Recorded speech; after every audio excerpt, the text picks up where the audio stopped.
Hey guys, welcome back to my channel and it's Sukesh Education.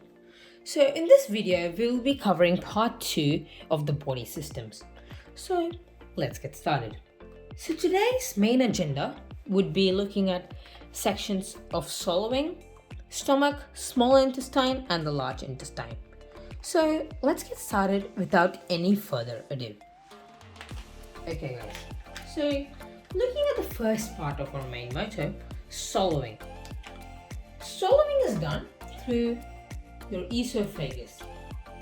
Esophagus. So you know your esophagus, right guys? Your esophagus is a long muscular tube that has its mouth at one end, and it has the stomach. It has the stomach in the other end, guys. So your esophagus has the mouth in one end, the stomach in another end. It's basically the transport system through the mouth to the stomach so that the next level of digestion can take place. Okay guys, so with knowing that, you know your mouth, right? It creates that food into bolus and then it pushes it down. The process of the bolus coming down like through the esophagus is called peristalsis.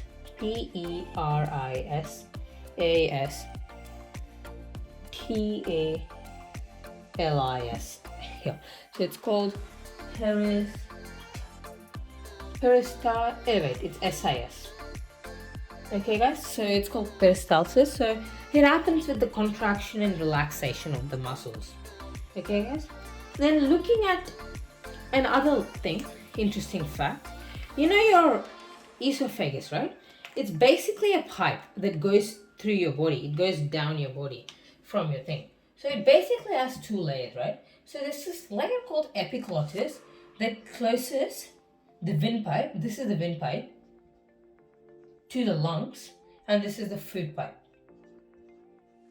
So it closes the windpipe while you are eating, so that food doesn't go into the windpipe.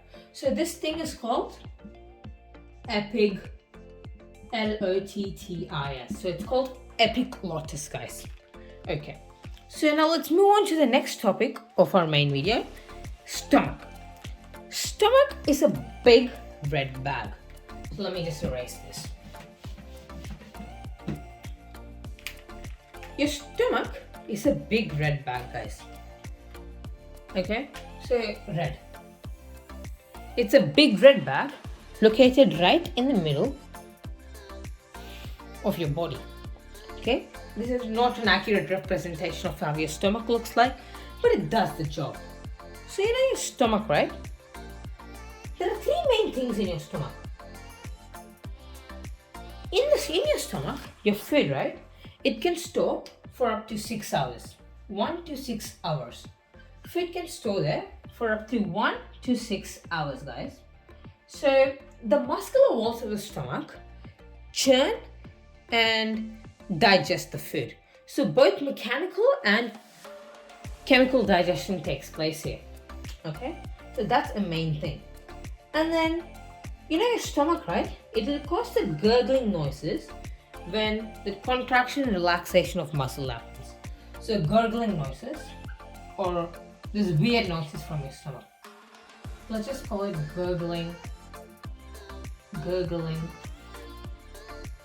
noises. So you hear these weird gurgling noises when your stomach's contracting and relaxing, like churning up the muscular walls of its body. Okay guys, so that's what the stomach does. And your stomach, right, there's this lining in your stomach. There's this lining that produces a special substance. Yeah, it produces a special substance called gastric juice. Gastric, J-U-I-C-E. It produces a special substance called gastric juice. What does this gastric juice do? This gastric juice helps in the digestion process. So this gastric juice mainly has three things. It has hydrochloric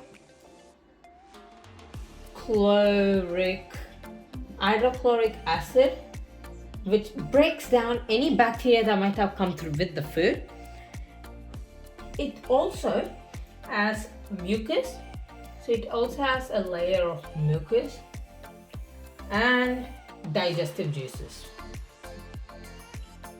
Digestive juices, which help in the digestion of protein, fats and other. So digestion juices. So what this mucus does is that it creates a lining. It creates a thin lining that allows the stomach from digesting itself, so that from the hydrochloric juices and the gastric juices, guys. So guys, that was the main use of the stomach. Then let's move on to our next part, which is the small intestines. Okay, your small intestines are very narrow, and they're the longest part of your digestive tract. So your small intestine, right? Narrow, like this. It's probably this narrow. So they're only they get their name because they're only 3 centimeters wide in diameter. There's only 3 centimeters wide. But they're really long. So they're the longest digestive tract because they are 6 meters, right? That's the thing there. And then looking at the digestion, right? The first part of your small intestine is called the duodenum. The first part of your small intestine, its starting part, it's called duodenum. So it's called duodenum. So in this duodenum, right, important chemicals from the pancreas and liver come here through the tubes. So both the pancreas and the liver are organs off to the side of the digestive tract. Okay guys, they're both organs off to the side. The pancreas produces pancreatic juice, and the liver produces bile. Pancreatic juice helps with the digestion of fatty acids, proteins, everything. Bile acts like a detergent, guys. So bile acts like a detergent. So what bile basically does is, fats in your food, right?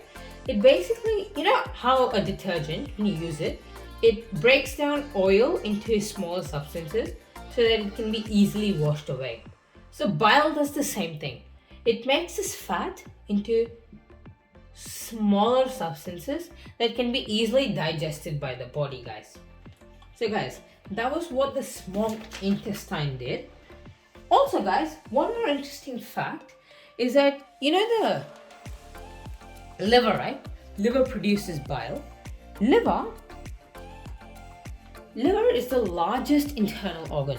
So it carries more than 500 chemical processes. Okay guys? Okay. Now moving on, inside your small intestine, we have, in the lower part of your small intestine, we have microscopic fingers called villi. And why are these villi present? To further increase the surface area of the villi, of the small intestine.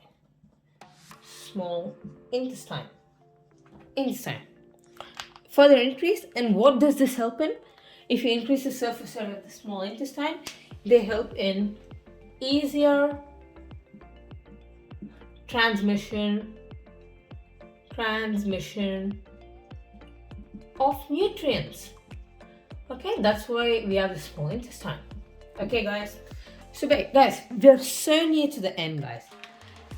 Okay, covering the last part of today's thing is large intestine. It's the large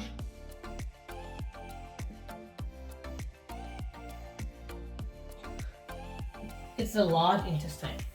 So guys, what does this large intestine do? So the large intestine, right, it's the final section of your digestive tract. All it does is that it first captures water, it captures reabsorbed water takes in any nutrients that have been missed out. The SOR, reabsorbed water, and then produces waste. So it ensures that waste can then get out through the body. So guys, that's it of this video. Hope you loved it. A sub to the channel would be fascinating, guys. And please support my channel by sharing it to other people. Hope you found this useful, and stay tuned and watch the next videos. This is Sukesh Education. I'll catch you in the next one.